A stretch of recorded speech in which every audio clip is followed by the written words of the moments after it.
বাংলাদেশের প্রথম নারী প্রধানমন্ত্রী ও বিএনপি চেয়ারপারসন বেগম খালেদা জিয়ার মৃত্যুতে তার শ্বশুরবাড়ি বগুড়ায় শোকের ছায়া নেমে এসেছে। জেলা বিএনপির রাজনীতিতে মা খ্যাত খালেদা জিয়ার মৃত্যু শুধু দলীয় নেতাকর্মী ও সমর্থকই নন, আপামর মানুষও শোকে নিমজ্জিত হয়েছেন। তার মৃত্যুতে শোক শ্রদ্ধা জানিয়ে বিভিন্ন দেয়ালে বিপণী বিতানের দোকানে বাজারে ব্যানার টানিয়েছে। কোনো কোনো মার্কেট বন্ধ রেখেছে ব্যবসায়ীরা। কান্নায় ভেঙে পড়েছেন দলীয় নেতাকর্মীরা।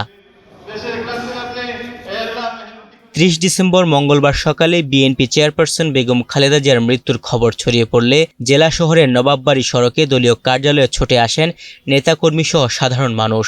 এ সময় নেতাকর্মীদের কান্নায় ভেঙে পড়তে দেখা যায়, একে অপরকে জড়িয়ে ধরে কান্না করেন।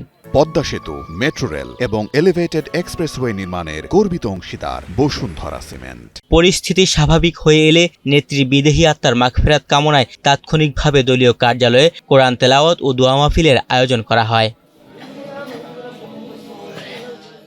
খালেদা জিয়ার মৃত্যুতে শোক কর্মসূচির অংশ হিসেবে দলীয় কার্যালয়ে কালো পতাকা উত্তোলন, কালো বেজ ধারণ করেন নেতাকর্মীরা। প্রচণ্ড শীত উপেক্ষা করে তারা ঘরের বাইরে চলে আসেন। এরপর জোহর শহরের বাইতুর রহমান সেন্ট্রাল মসজিদে বেগম খালেদা জিয়ার বিদেহী আত্মার মাগফিরাত কামনায় দোয়া ও মাহফিল অনুষ্ঠিত হয়। অনেক নেতাকর্মী বেগম খালেদা জিয়ার জানাজা ও দাফনে অংশ নিতে ঢাকায় রওনা দিয়েছেন।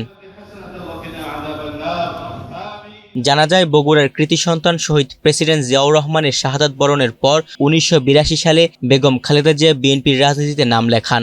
দেশের মানুষের জন্যও গণতন্ত্রের লড়াইয়ে তিনি রাজনীতির মাঠে সোচ্চার হয়ে ওঠেন। তিনি বিগত 5টি জাতীয় নির্বাচনে স্বামী শহীদ প্রেসিডেন্ট জিয়াউর রহমানের জন্মভূমি বগুড়া 6 আসন থেকে নির্বাচনে অংশগ্রহণ করেছেন এবং প্রতিবার খালেদা জিয়া বিপুল ভোটে জয়লাভ করেন। বগুড়ার উন্নয়নের পাশাপাশি নারী শিক্ষায় আমূল পরিবর্তন করে মাইলফলক সৃষ্টি করেন এই নেত্রী। তাকে বিএনপির নেতাকর্মীরা গণতন্ত্রের মা উপাধি প্রদান করেন। রাজনীতি করতে গিয়ে দেশের গণতন্ত্র রক্ষায় কোনো আপোষ না করায় তিনি হয়ে ওঠেন আপোষহীন নেত্রী।